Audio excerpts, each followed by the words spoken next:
Budapest, pearl of the Danube, capital of Hungary and an ever-changing metropolis.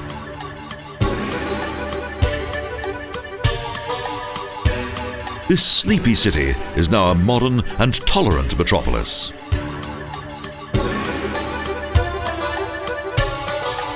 Hungary was once a kingdom, but then came the Turks, who were followed by the Habsburgs, and Maria Theresia, who became Queen of Hungary.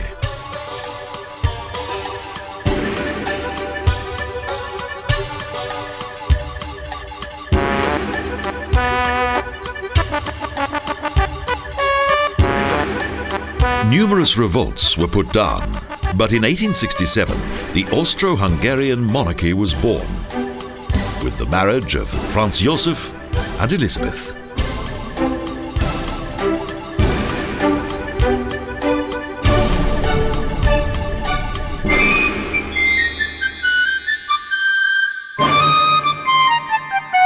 The historic centre of Budapest is dominated by its noble castle that towers above the banks of the Danube.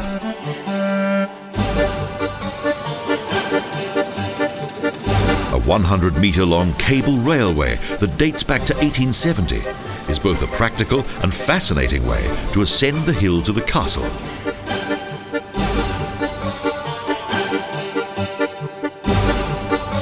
Each day, the area around the castle, the Fischerbastel, that has never played a military role, attracts large numbers of tourists. It has become one of the city's main attractions.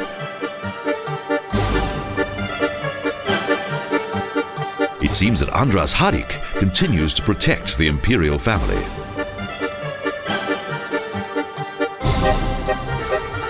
Most of the Gothic Matthias Cathedral dates back to the 19th century. Of the original 16th century buildings, only their foundations remain.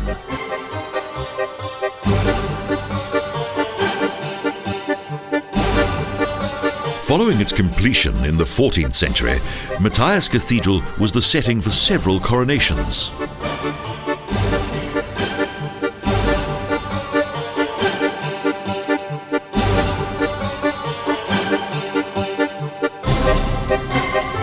Colourful and impressive glass windows illuminate its interior.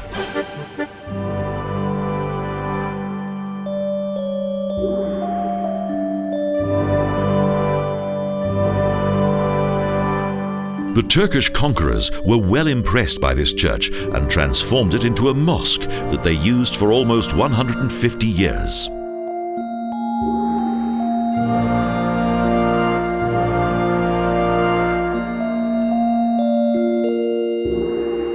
The entrance to the kilometre-long labyrinth of mysterious corridors within Budaya Mountain appears as unimposing as a cellar door.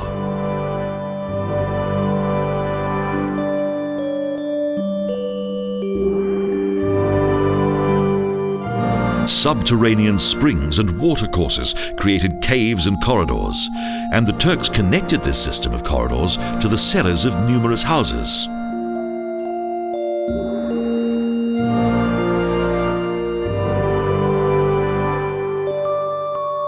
The beautiful facades, picturesque archways and idyllic courtyards of this area of the city created the most elegant street of the Middle Ages, Uriurka Street.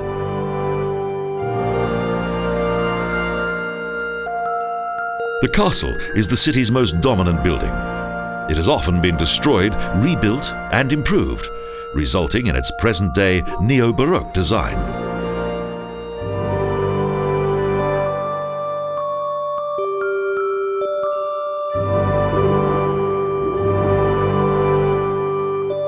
An imperial fortress for the protection of this harbour on the Danube, built in the style of the Hofburg in Vienna, but far more imposing.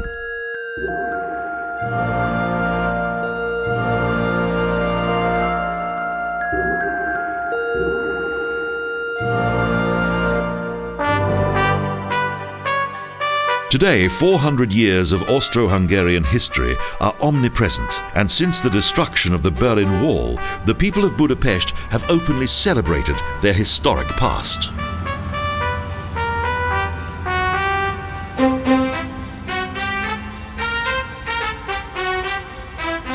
The nostalgic tram journey along the banks of the Danube is in stark contrast to the increasing development of this commercial metropolis.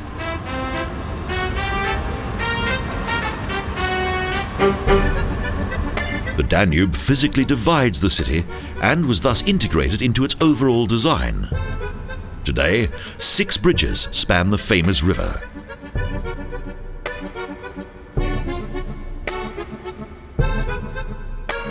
The Elizabeth Bridge was destroyed during the Second World War and rebuilt on its surviving bridge piers. Until 1926, it was the longest river bridge in the world. The Chechenya Bridge was a massive and mighty structure. Construction began in 1842, following a fact-finding visit to London by Istvan Széchenyi.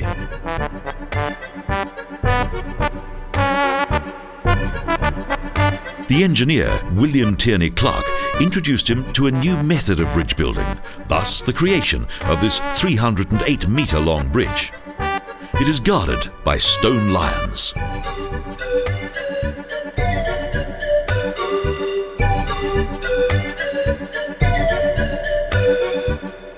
Its heavy iron chains are secured by huge screws.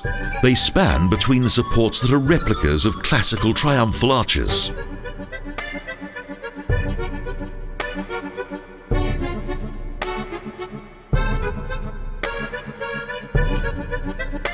The extraordinary adventure of travelling by boat on the Danube through historic city districts can only be experienced in Budapest.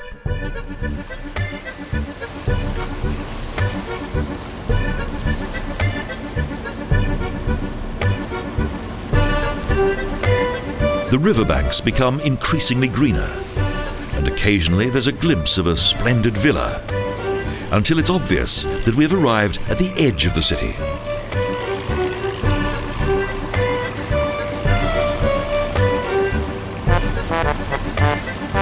An island set amid the Danube is the entertainment area of Budapest, Margareten Island, 2.5 kilometers long and 500 meters wide.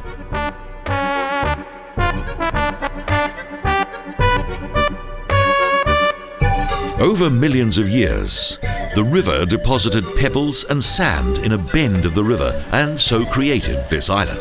Today, it is a green oasis for the huge city, with parks and fountains.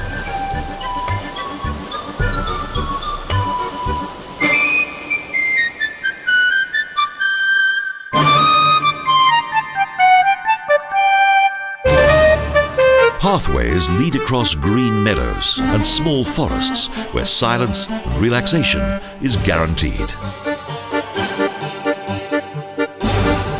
The water-loving Romans built their first spas on this island. It later became a royal hunting ground and was off-limits to the public at large.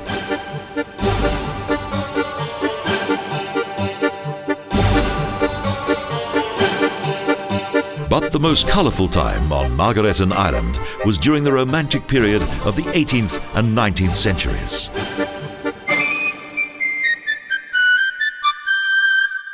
Then it was a meeting place for poets, philosophers and artists. A small hotel was built for this creative community, and it became an island of artists and dreamers. At the end of the 19th century, the island was sold to a private concern that built a watering place here and demanded high entrance fees. Non-paying citizens were excluded. The ruins of the Dominican Monastery are a reminder of the name of the island's patron, Nun Margareta, daughter of King Bela IV.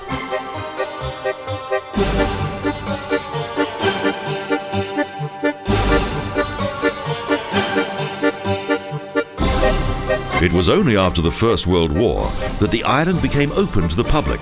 At first, there was a small entrance fee, but that was later discarded.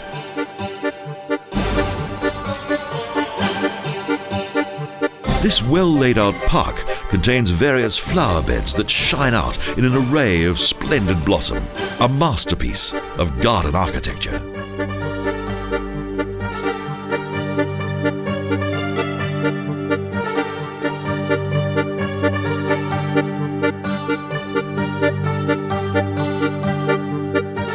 The local people appreciate this island on the Danube and enjoy the evenings when its fountains send jets of colourful water high into the sky.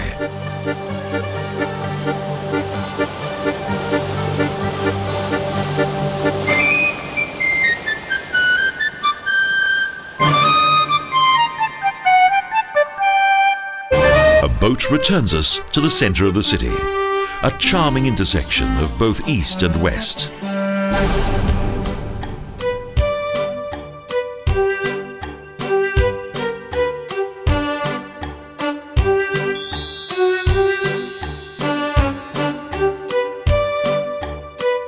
In the area of the city called Pest, there is a splendid building with a mighty cupola. The Parliament is the city's major landmark and an important part of Hungary's historic past.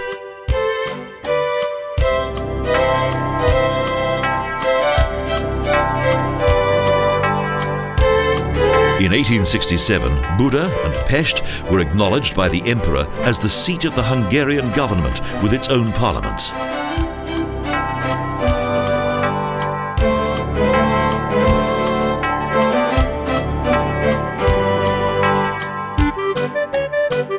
"13 years later, in 1880, the construction of a new and more magnificent Parliament building was duly approved.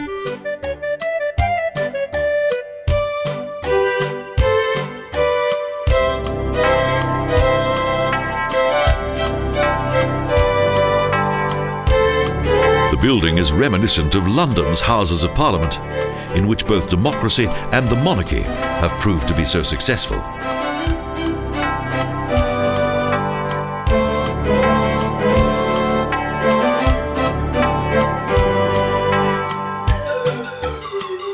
"8 years in construction, the dimensions of this palace-like building exceeded its English counterpart. It is 268 metres long and 118 metres wide.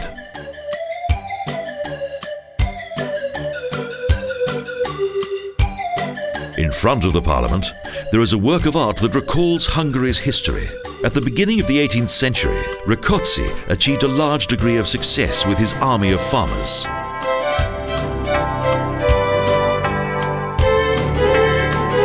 The sovereign of Siebenbürgen and Hungary was the leader of the revolution against the Habsburgs in Vienna. But in spite of the help of Ludwig XIV, the struggle eventually came to nothing.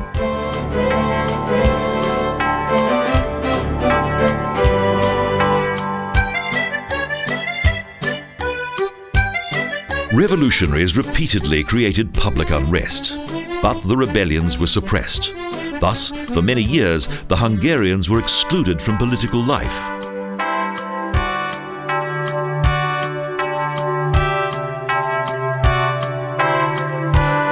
Architect Imre Steindl created a richly adorned neo-Gothic facade that was designed to express the optimism of the newly established kingdom.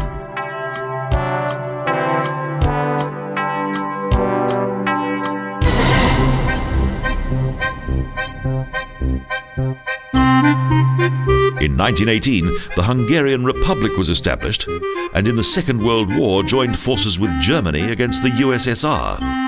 The Red Army later occupied Hungary.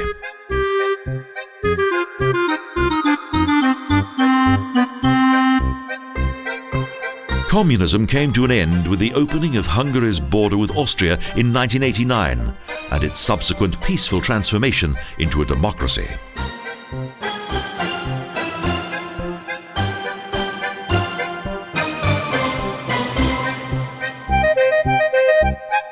Today, Budapest and Hungary are members of the European Union, a further great milestone in the history of this passionate yet melancholy people.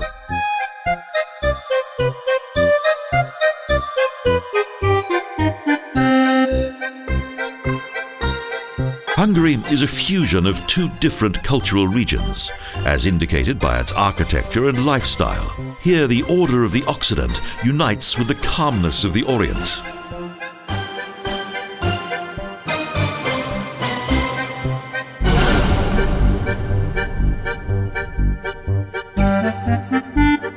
These fine houses, whose inner courtyards are enclosed by glass roofs, contain numerous architectural gems. They date back to the time when Budapest was in competition with Vienna.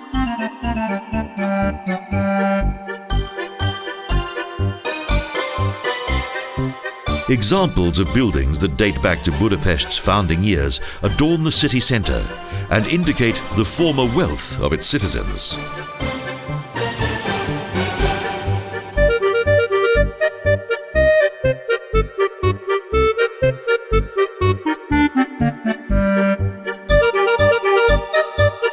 Vörösmarty is located in the centre of the city, named after the national poet Mikhail Evora, for whom there is also a monument.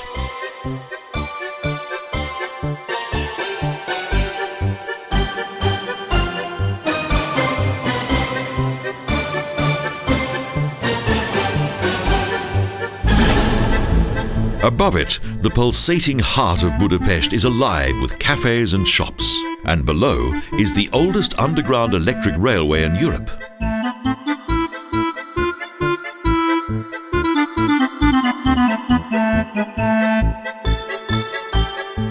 In 1858, the confectioner Henrik Kugler opened a cafe in the middle of the city. 26 years later, he sold it to Swiss immigrant Emil Jabot.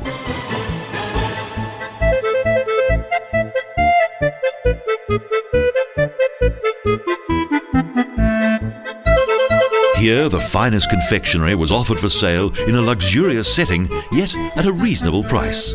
Thus, the Jabots soon became popular for those with a sweet tooth.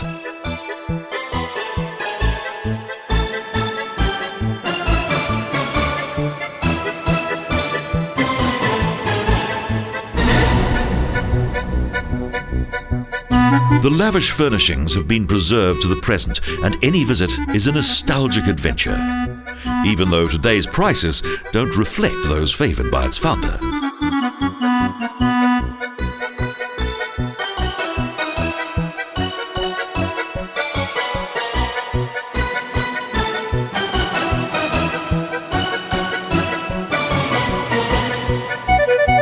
The Hungarian Opera House was designed after its counterpart in Vienna, in the style of Neo-Renaissance and Neo-Baroque, with arcades and statues.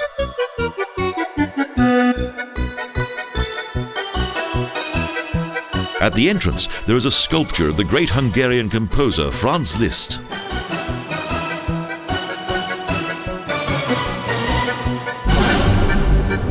And another of Ferenc Erkel, who officially opened the Opera House.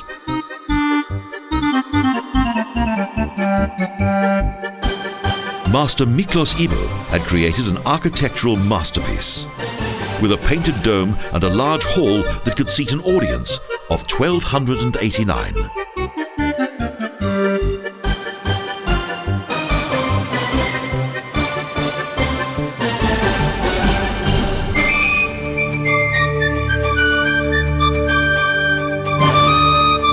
St. Stephen's Church stands tall and majestic, extending high above the rooftops of Budapest, capital of Hungary. The people of Budapest simply call this church the Basilica.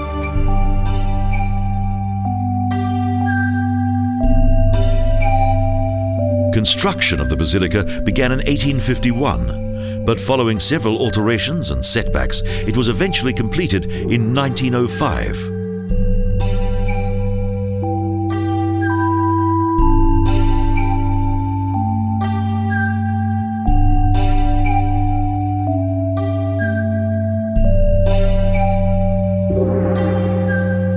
Due to its long gestation period, the basilica consists of three different architectural styles: classical, neo-Renaissance, and Baroque.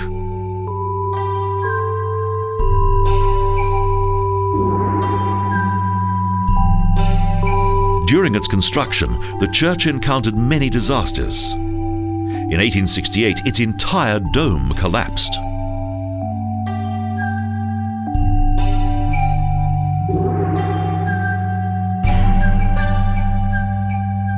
The grandiose interior of St. Stephen's Church is decorated with several gold plates and a collection of highly decorative wall paintings.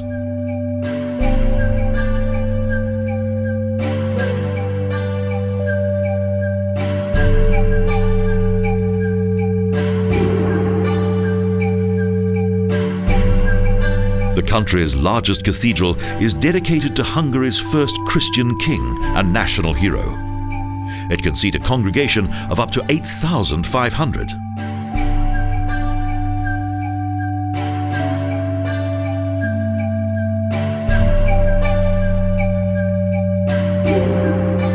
The embalmed hand of King Stephen I is one of its most precious relics. It is located in the chapel of the Holy Right Hand.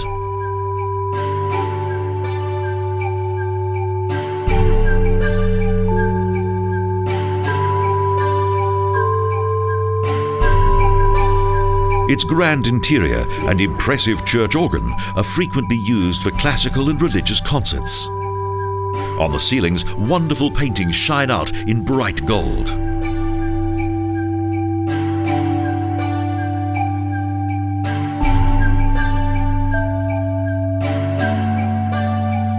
Several tons of granite support the weight of the magnificent glimmering dome of the fascinating basilica.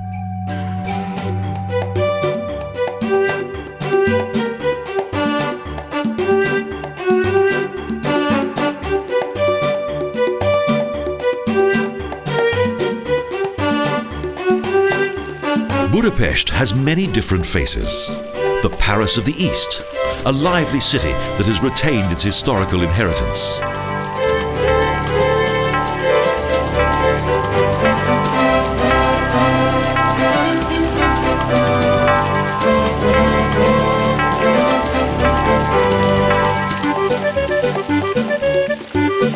The world-famous Café New York became the center of its cultural life. Franz Molnar threw its door key into the Danube and said, "This cafe will never close."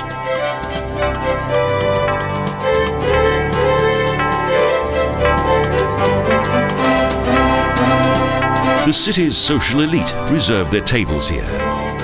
They sat and chat while watching those below enjoying a good meal.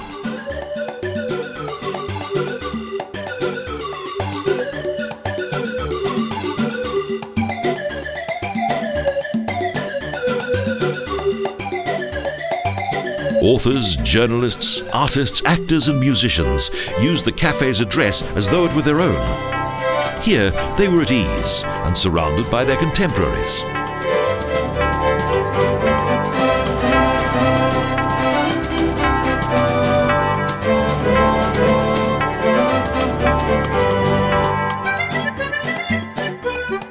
The cafe's interior features an abundance of neo-Baroque turn-of-the-century design. Fin de siècle within the cafe, and today popular with tourists.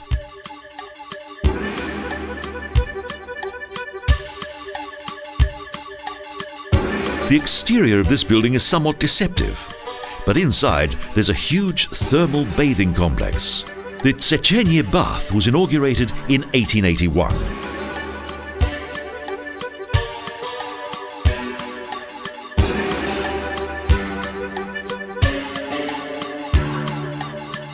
Its baths and open-air pools are open to the public throughout the year.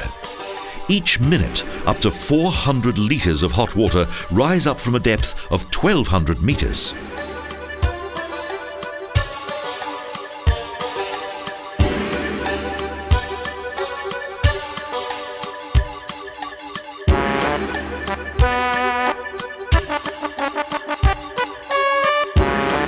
Vajdagyári Castle was built in 1896 when Hungary celebrated its first millennium, a complex that contains all of Hungary's architecture in just one building.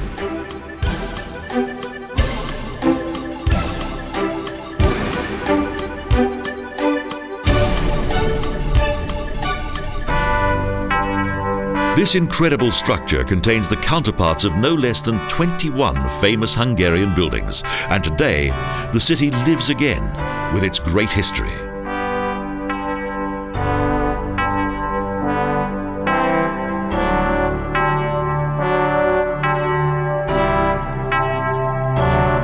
An old metropolis with a turbulent past whose pride has reawakened once again.